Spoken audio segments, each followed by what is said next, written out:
And for more on this, we're now being joined by John Potts, who is a professor in political science at Northeastern University in Boston. He's joining us live from Boston. Welcome to the show, sir.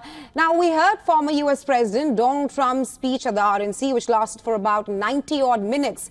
The speech was different from his earlier addresses, a clear departure from the strong rhetoric he has often used on the campaign trail. What, according to you, were the key highlights? What stood out for you? Well, I think you captured some of those in your reporting. I will say, though, a lot of his speech ended up being fairly close to what he does in a regular campaign speech. But at the very beginning, as you noted, it was a very different tone, a tone of trying to frame the issues in terms of national unity. He made that comment that you quoted, or that he mentioned, we rise together or we fall apart. And so that was a different message. And many people were kind of wondering if that's the message he would give. And he started that way.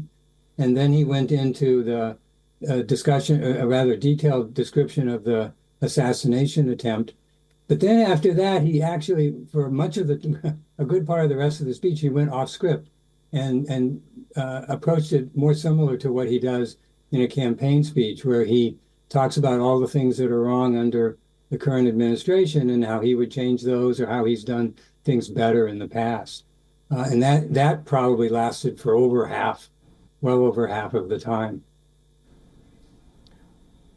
Right, Professor Potts, just following up on what you said, that he started off slow and then he started talking about all that is wrong within the Biden administration. It did look like that the speech was an amalgamation of Make America Great Again and Make America One Again. Do you think that the Americans today saw a different version of Trump, where there was perhaps a switch in Trump's speech from attacks on Biden's policies to message of unity, and how perhaps did his speech resonate amongst the Americans?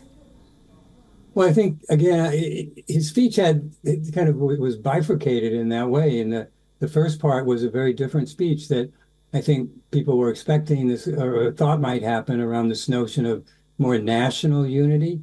And I think that would appeal, to an independent crowd, more so than some of the rest of it. And the rest of it then kind of reverted back to what he was doing before, which certainly appeals to his base. His electoral base, but less so, I think, to the larger population. So we will see what happens. I mean, overall, I think the convention, the 4 days, went quite well for the Republicans. Lots of energy, tremendous amount of energy at that convention, and I think it was also, the assassination attempt happened just 2 days before the convention started. So that kind of put a cast over the entire event. And so people were very much anticipating and kind of feeling very close to him and wanting to support him at the convention. But absolutely, there was a lot of enthusiasm indeed in Milwaukee when Trump took over the stage. On the unity front, Trump said that he wants to be the president for the whole of America. How do you assess Republican camp's campaigning goal changing from here on?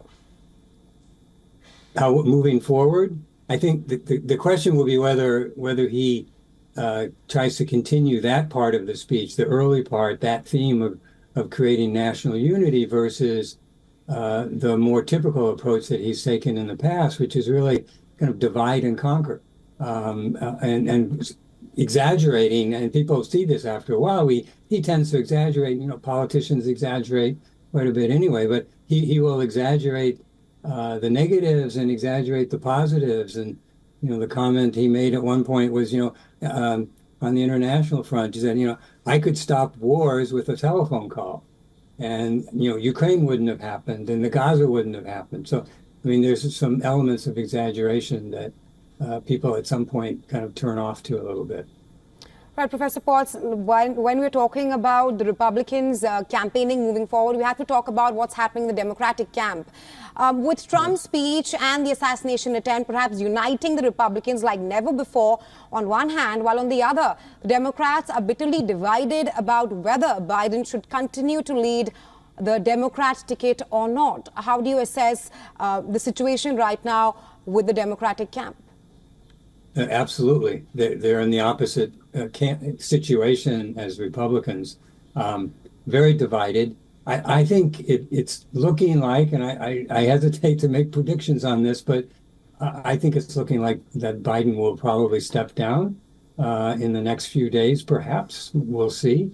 This has been going on for 3 weeks now. But there's certainly going to be, even if he does, depending a little bit on how he does that, and does he kind of try to pass the baton, so to speak, to Kamala Harris, or is it going to be an open process for the next four weeks until the Democratic convention? So there's a lot of decisions that have to be made here, and there's going to be a lot of bickering within the Democratic Party as to how to move forward. So, they may come out of it positive, but it'll take a month to get there, I think. And hopefully they would pull it all together at the convention in the middle of August. Well, thank you so much, Professor Potts, for joining us on the show with analysis on Trump's speech at the RNC.